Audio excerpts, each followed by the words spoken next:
A sequoia, rainha das árvores. Na manhã seguinte, Note, o cavaleiro da capa preta, se levantou muito desanimado. Considerando as informações do gnomo e da dama do lago, estava perdendo tempo. Seu empenho não seria em vão?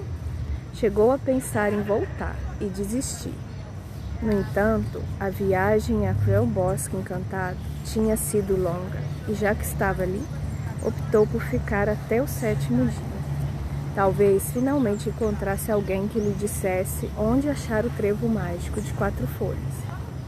Note não sabia o que fazer. Com quem poderia falar agora? Montado em seu cavalo, vagou pelo bosque, sem saber para onde ir. Cruzou com toda espécie de seres estranhos, mas não achou nenhum trevo.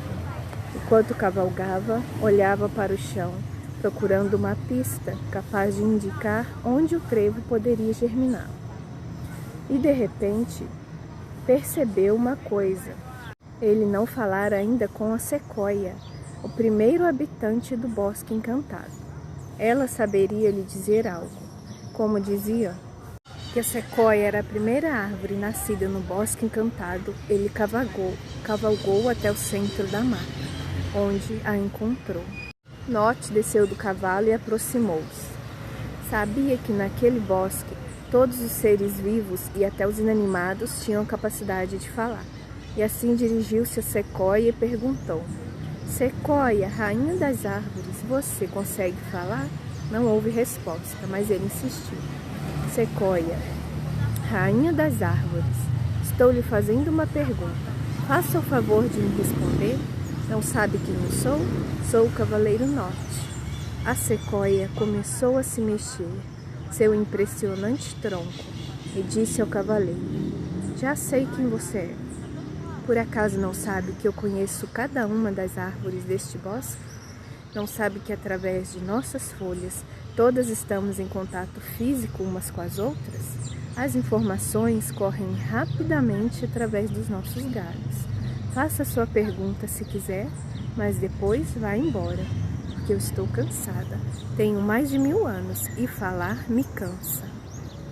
Eu serei breve, disse Note. Soube que é possível que dentro de 3 noites nasça no bosque encantado um trevo mágico de 4 folhas, o trevo da sorte ilimitada.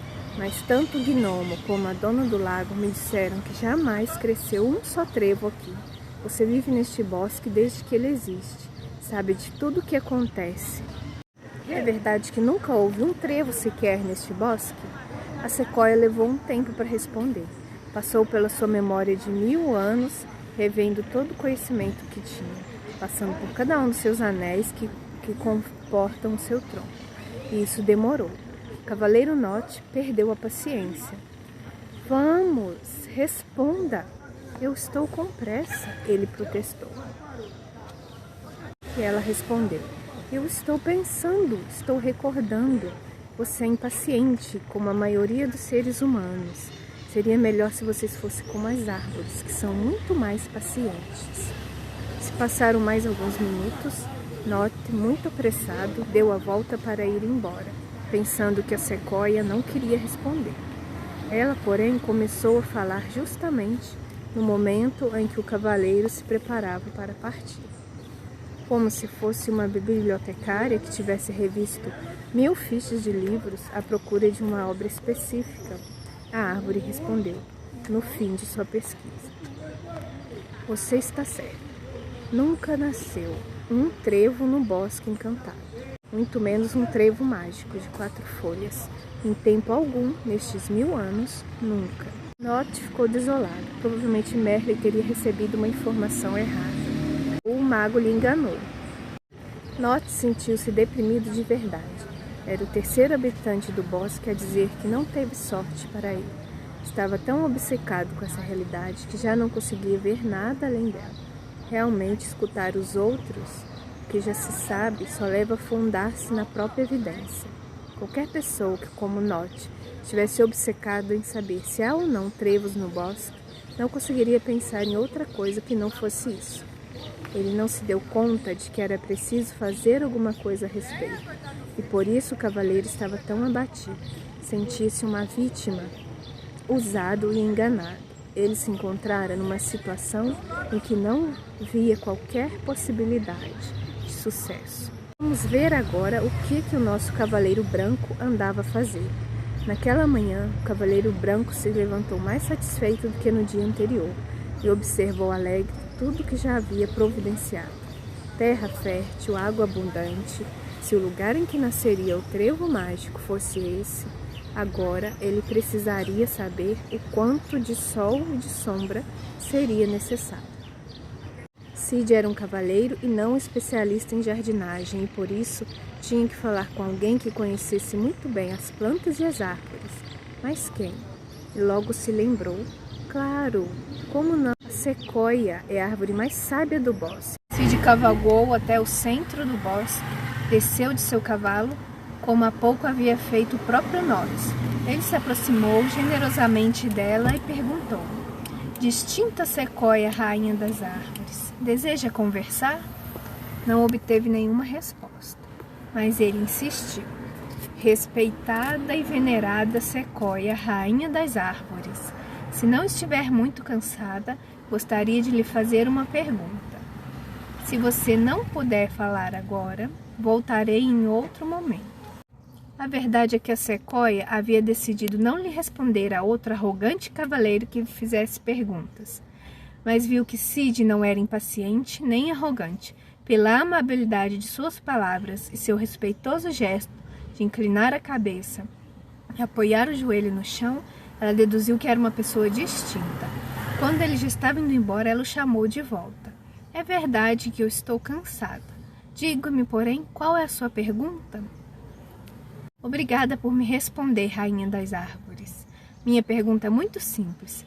Quanto de sol é preciso para que um trevo possa crescer, no caso de dispor da terra e da água suficiente? Disse a árvore. Dessa vez, contudo, levou bem menos tempo para se pronunciar, que conhecia perfeitamente a resposta. Um trevo precisa tanto de sol quanto de sombra, mas não há nenhum lugar aqui assim. Esse bosque só tem sombra, por isso nunca nasceu um trevo até aqui. Essa é a resposta da sua pergunta. Até logo. Mas o cavaleiro Cid não desanimava facilmente. Espere. Não, só mais uma pergunta, eu lhe imploro.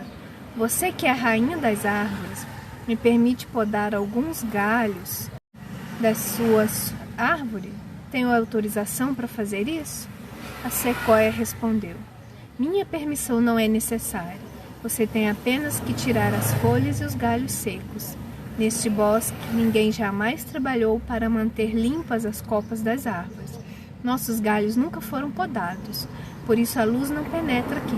Os moradores deste lugar são preguiçosos e sempre deixam suas obrigações para amanhã. Se você se dedicar apenas um pouquinho a esta tarefa, conseguirá fazer com que haja luz e sombra por igual embaixo de qualquer árvore. Basta retirar as folhas e os galhos secos, e não precisa da minha autorização, pois toda árvore que receber essa atenção ficará encantada. Cortar os galhos velhos, livrar-se do que não serve mais, será sempre um impulso para a vida de cada árvore que existe nesse bosque. Concluiu ela em um tom caloroso e amável. Ok, obrigado. Ok, muito obrigado, majestade, disse ele se afastando.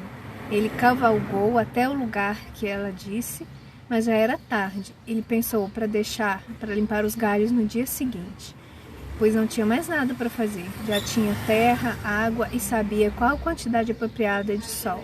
Podia descansar e dedicar o último dia para podar as árvores. Imediatamente, porém, lembrou-se do que a sequoia lhe dissera. Não deixe para amanhã, e também de um conselho que sempre lhe fora útil. Haja, não adie. Era verdade que não havia mais nada para fazer, e que ele dispunha de todo o dia seguinte para cortar os galhos velhos, mas se começasse naquele momento, teria mais um dia, e um dia a mais poderia ser importante. Assim ele aproveitou as poucas horas de luz que ainda restavam para dar início à tarefa. Fiel aos seus princípios, Cid resolveu agir e não adiar as coisas que devem ser feitas.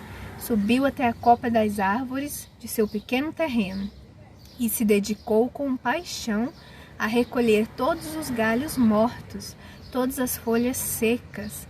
As árvores eram bem altas e ele teve de subir uma a uma com a ajuda de uma corda que trazia consigo. Usando a espada, cortou os galhos secos e eliminou as folhas mortas sem machucar o tronco. Cid trabalhou durante horas, boa parte da noite, com total empenho, como se fosse a coisa mais importante, o aqui e agora. E o resultado foi excelente. Ele se sentia muito feliz. Curiosamente, não se preocupava mais com o fato de que o trevo mágico de 4 folhas pudesse ou não nascer no lugar que ele escolheu. Afinal, já sabia do que o trevo precisava para germinar e tinha cuidado de tudo. A que tarefa se dedicaria no dia seguinte? Talvez ainda houvesse alguma coisa que aparentemente não fosse necessária, mas imprescindível. Sentiu que se alegrava com o que estava fazendo, que se dedicava com paixão e que tudo aquilo tinha um sentido, qualquer que fosse o resultado final. Uma noite a mais, Cid visualizou seu trevo mágico, e desta vez lindamente enraizado na terra úmida, no pequeno espaço que havia criado. Imaginou suas 4 folhas, todas com a forma similar à de um coração, abertas para receber a luz do sol que passava entre os galhos das árvores gigantes que o cercavam. Embora o cavaleiro não soubesse explicar, quanto mais ele sabia como criar as condições para o trevo mágico nascer, menos se preocupava com o fato de ter escolhido corretamente o lugar em que isso se daria. A noite por fim caiu. Agora só resta